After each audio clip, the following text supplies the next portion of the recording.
Assalamualaikum warahmatullahi wabarakatuh. Hi everyone.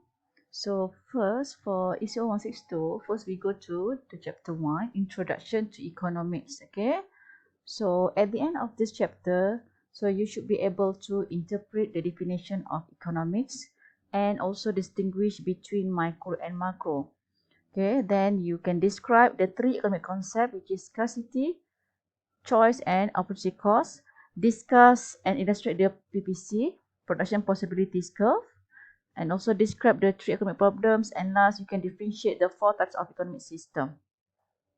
Okay, first we go to next slide. Okay, the differences between micro and macro. Okay, what is meant by microeconomics? Okay, what is macroeconomics? So for this semester, you part 1. Okay, so you are studying microeconomics. Okay, what it means by microeconomics? Okay, sorry, and then when you part 4, so you will learn the subject macroeconomics. Okay, so first we go to microeconomics. What is meant by microeconomics? Okay, actually it is a study individual economics units in detail, such as household, firms and government. Okay. Okay, so maksudnya it refer to the small scope. Dia refer pada scope yang kecil lah. Okay, example, what do I want for breakfast? So you have to decide you want to breakfast apa. Okay, you nak breakfast apa. Okay, example, you have RM5, you want to buy nasi lemak or nasi goreng. So you kena decide. You only have RM5. Okay, which cost RM5 each lah. Nasi lemak pun RM5, nasi goreng pun RM5. So you have to make a decision either to buy nasi lemak or nasi goreng. Okay, itu scope yang lebih kecil, more to the individual decision. Okay, or maybe from company or firm, shall we produce rice or compact this? Okay, maybe dia firm tu ada budget banyak-banyak ni. Okay, so dia nak produce apa? Yang mana lagi penting? Okay, dia nak produce rice or compact this.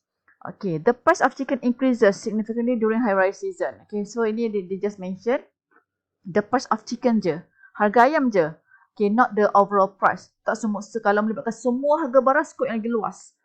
Okay, itu baru makro. Tapi kalau cakap harga gula naik minggu ni, harga ayam naik, itu adalah skop yang kecil. So itu adalah microeconomics. Shall we allocate a budget for schools or clinics? So ni maybe decision made by government. Okay, so with this budget, so government should build apa? Mungkin build up more schools or clinics. Okay, so itu skop yang kecil lah. So microeconomics refer to the small scope. Okay.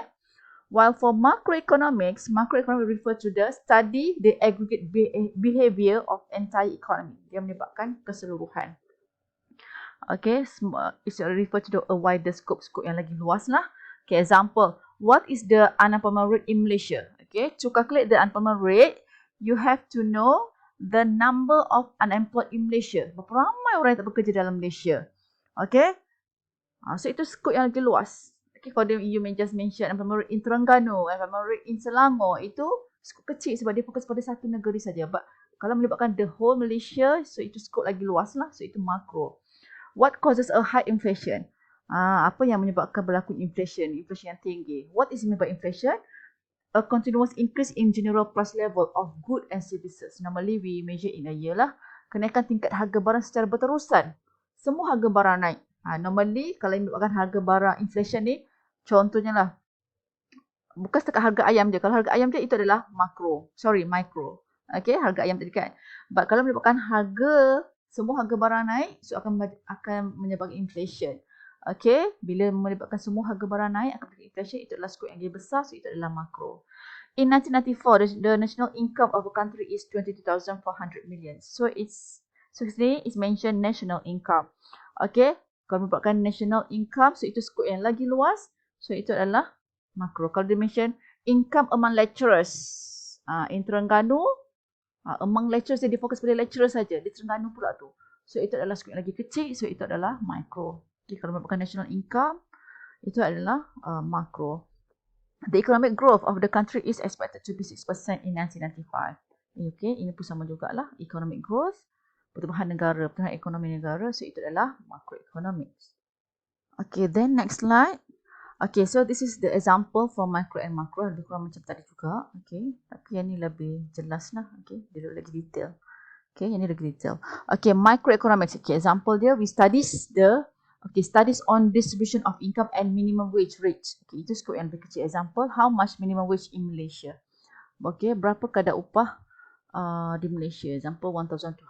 Okay, so dia mengkaji mengenai pengagihan pendapatan. Okay, pengagihan pendapatan dan how to determine the minimum wage rates. Okay, penentuan harga minimum pekerja. Okay, ini adalah microeconomics. For macroeconomic, it studies on national income and total wages. Okay, dia mengkaji berkenaan dengan national income, pendapatan negara dan juga total upah. Okay, sama je lah ni. Okay, income wages sama je. Okay, microeconomic analyze demand and supply of labour such as number of employees in industry. So ni dia just fokus pada dikaji pasal demand and supply. Okay, berapa ramai demand and supply of labour, such as contohnya number of employees in an industry. Contohnya, how many number of employees in agriculture sector. So dia fokus pada satu sektor saja, iaitu agriculture. So itu skop yang kecil, itu adalah microeconomics. But for macro, it's analyze total employment in the economy and also unemployment problems. So dia mengkaji keseluruhan, okay, total employment, keseluruhan jumlah pekerjaan, okay, jumlah pekerja dalam ekonomi. Tak kisahlah sektor apa sekalipun, semua sektor. Okay, itu adalah skop yang lebih besar, so itu adalah macroeconomics. Okay, deals with household and firms decision tadilah. What do I want for breakfast? Okay, should the company produce compact dish or rice, kan? Okay, should the government build up more clinic or schools? Itu adalah decision made by household or firm or maybe government lah. So itu adalah small scope. Deals with aggregate decision, ini melibatkan keputusan menyeluruh. Okay, apa contohnya national income, berapa nak belanjakan, contohnya national expenditure, berapa banyak nak belanjakan untuk perkhidmatan negara. Okay, itu adalah makro. Studies on individual price of goods and services such as price of petrol, sugar and others. Macam tadi lah.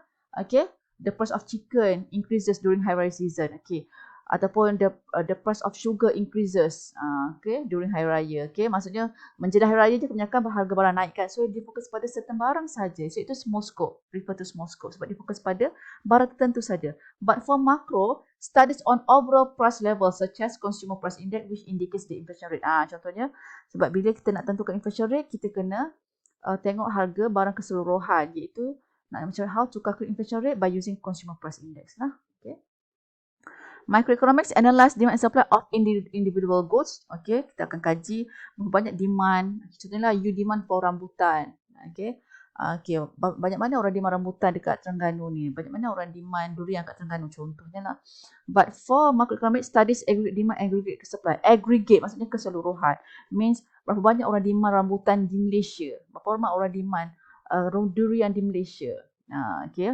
Berapa banyak supply durian di Malaysia. Contoh itu adalah makro, skop yang luas. And last is studies on the production and cost in an industry such as number of cars produced in Proton company. So ini difokus pada dikaji pasal production and cost. Berapa kos yang terlibat dalam pengeluaran kereta dalam kilang di kilang Proton. Okay. But for macro, it studies on national output such as gross domestic product and also growth rate. Okay. Then we go to definition of economics from conventional and Islamic. What is the differences about definition of economic between conventional and Islamic? For conventional, it's a study of how people manage the limited resources to fulfill unlimited ones. Okay, kita nak study how people manage the limited resources yang terhad to fulfill the unlimited ones. Can you differentiate between needs and wants? Needs tu apa? Needs is keperluan. What kind of needs?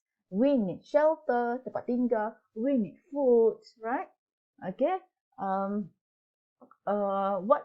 So what is wants?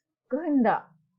We want a big house. We want a advanced technology like laptop, handphone, semua tu kan. Semua kita nak lebih. Itu manusia takkan puas. Okay. Semua kita nak yang lebih-lebih kan. Itu manusia. Kalau income kita 2,000, kita kalau nak banyak lagi, nak 10,000 masih tak cukup, nak banyak lagi. Itu manusia. Okay, to fulfill unlimited wants, but we have a limited resources. So the objective is to gain more profits, do not prohibit interest. Okay, dia tak kisah dia interest ke tak, and then it's separate between religion and economy. They separate. Agama, business. Okay, only for world satisfaction. Okay, but from Islamic, it means a social science which studies the economic problems of problems of people imbued with Islamic value. Dia pun sama je sebenarnya, sama berkurang je maksud dia, cuma dia imbued with Islamic value. Okay, memanglah semuanya sebenarnya kita ada limited resources, but bila kita solatkan nilai-nilai Islam, contohnya we must practice the wasatiyah konsep kesederhanaan. Kalau gaji kita 3,000, kita belanjalah jimat-jimat kan, betul tak? Okay, takkan semua nak kita besar, rumah besar kan? Okay, dengan apa yang ada kita kena bersyukur lah. Itu dari Islam. The main objective is to get Allah blessing. Do not deal with any elements of interest.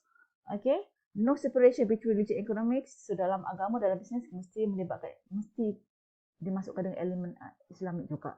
Okay, kalau you bisnes, timbang dengan betul, jual dengan jujur, barang yang bagus, yang bersih, yang halal. Okay, concept of utility in world and hereafter. Okay, so this is the philosophical foundation. So from conventional, maximize of society's material welfare. Okay, from consumer side, it to maximize satisfaction, dia nak puaskan dia punya kepuasan dia or utility. Producer to maximize profit, and owners of resources, they want to maximize their returns. But from Islamic is based on Tawheed. What is meant by Tawheed? The belief and understanding that Allah is the creator, the Lord, the sustainer, and the giver. Okay, so it encompasses three aspects. Okay, first is the relationship between man and Allah, or we call as hablu minallah. We must take care our relationship kita dengan Allah lah, macam nak jaga hubungan kita. Okay, by doing solat, okay, by paying zakat, by giving sedekah, okay, charity, semua tu lah. And also hablu minan nas. Apa dia hablu minan nas? We must take care our relationship between a man and man, sama manusia, hubungan manusia kita jaga, and also between man and nature. We must also take care our relationship dengan kita punya nature. Okay. So this is the concept of philosophical foundation lah. Okay, rububiyah. Rububiyah is the belief that Allah alone nurtures, sustains, develops and leads us towards success and perfection. Okay, Allah tentukanlah kejayaan kita semua.